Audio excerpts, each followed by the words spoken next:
ایک بزرگ تھے، وہ بازار سے گزر رہے تھے تو دیکھا کہ ایک شرابی نشے میں دھت پڑا ہے اور گندی نالی پہ گرا ہوا ہے اور گندا پانی اس کے منہ سے لگ لگ کے جا رہا ہے۔ تو انہیں بڑا ترس آیا کہ انسان ہے اور شراب نے اس کا یہ حال کر دیا ہے۔ اس کو وہاں سے اٹھایا اور احترام انسانیت کی وجہ سے اس کا منہ دھویا اور اس کو گھر کا رستہ دکھایا۔ خیر وقت گزر گیا، جب شام پڑی، رات گہری ہوئی، سحری کا وقت آیا تو یہ بزرگ مسجد میں تہجد پڑھنے کے لیے گئے تو دیکھا کہ وہاں مصلی پہ پہلے ہی وہ شرابی بیٹھا ہوا تھا۔ تو حیرت زدہ ہوئے کہ ابھی کل تو میں نے اس کا منہ دھویا ہے۔ تو حیرت سے وہاں کھڑے ہو کے سوچنے لگے، ہاتف سے آواز آئی، اے میرے بندے، تو نے اس کا منہ دھو دیا تھا، میں نے اس کا دل دھو دیا۔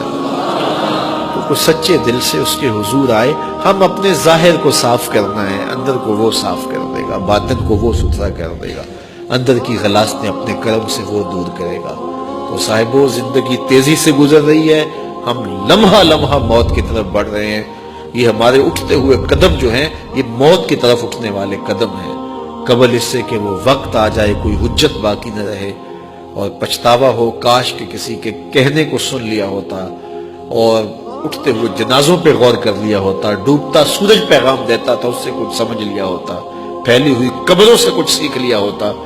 جوان لاشیں اٹھتے تھے ان سے کچھ سمجھ لیا ہوتا۔